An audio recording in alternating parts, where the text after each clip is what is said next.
Pause right there. Just to give you guys some context on this moment, this happened a lot throughout the day because the court was very slippery. Not even just slippery, it was visibly wet. And so this affected the session a lot. It affected how hard we tried. It affected what dunks I did. And so just so you guys know, not ideal conditions. Still got some really good dunks and 2 new ones. So make sure to stay until the end to see those. But yeah, just some context, guys. Let's hop right back into it.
Alright guys, so that was today's dunk session. Overall, this was a really weird dunk session, and I'm going to explain everything that went into the session and some upcoming stuff as well in this little outro here. So make sure to stay tuned until the end of the video, guys, for some more background on this. So this session was my first session back from dunk camp. If you haven't watched anything from dunk camp yet, make sure to go check it out. My last couple videos were from there, my last couple long form videos, I should say, and it went very well.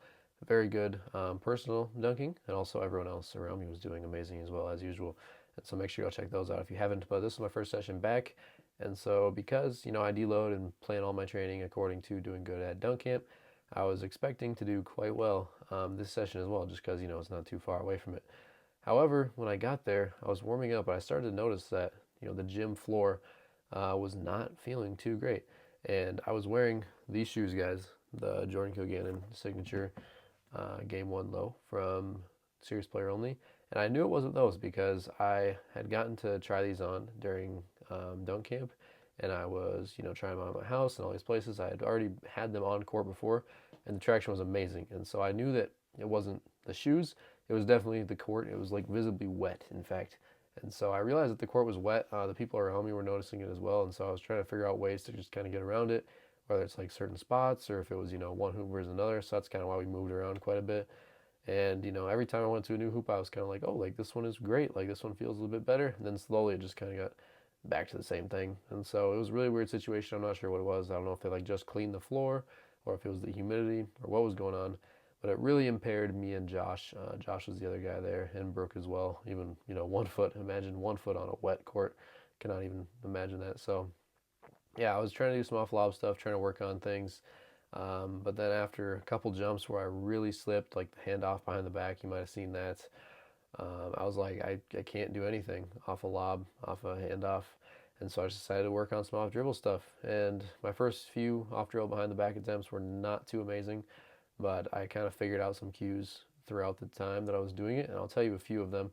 One of them was I wasn't pumping high enough. And the cue that I kind of used for that was just like get in the air first, like get up and almost like think about like pausing in the air and then go around and do it. And obviously I'm not going to actually pause in the air, but just that thought of like getting up, sitting there for a minute, and then going around and punching the dunk was enough to kind of help me out there. And so that was great. There was a couple other ones I'm trying to remember, but just like finishing cues and stuff like that. And then same thing for the East Bay, had some similar issues. Oh, and then another one was I was kind of like gathering the ball out here and then bringing it towards myself, and just want to keep the ball like close to myself the entire time, pick up a bit earlier to keep it under control more. And so I hit my first off dribble behind the back and first East Bay off dribble on 9:10 3/4, a bit lower than I want to. I try to hit all new dunks on 9:11 now. Used to be 9:10.5, but I'm kind of raising the standard for myself. I think that standard should be raised for just in general, but yeah, for now, I'm trying to get those on 9:11. Of course, I feel like they can be super consistent though, considering the fact that this day was pretty horrible. Wasn't jumping anywhere near my highest, and so I feel like on a decent day, I should be able to hit both of these. So I'm going to keep working on them, keep working on getting them consistent, keep learning new ways to do them better, and all that. Overall, the Jordan Kilgannon shoes were amazing, and I'm recording this outro the week after where I got to test them on an actual good court, and I can tell you guys that they are different. They're really good shoes. And the next video coming out is actually going to be a full review on them where I, walk you guys through the unboxing, performance, all that stuff. I also filmed a podcast with Kilgannon himself, which is on my podcast, the Dunk Talk podcast, and that will be linked in the description. So make sure to check that out, guys. But again, if you're new, guys, make sure to subscribe. It would mean a lot to me. Help me keep producing this kind of content. This is a long outro to a video, but I like to give you guys a lot of this context on what goes on in these sessions just to monitor my progress, but also so that this video can be repurposed into blog posts and stuff like that. So if you haven't, make sure to go check out my website. It's pretty new. Making some blog posts on there, trying to like publish all my sessions on Google and stuff like that as well, which is super cool stuff. So again, I've been yapping for a while, but just thank you guys for watching this video. It means a lot. If you're new, subscribe, and I'll see you guys in the next one. Peace out.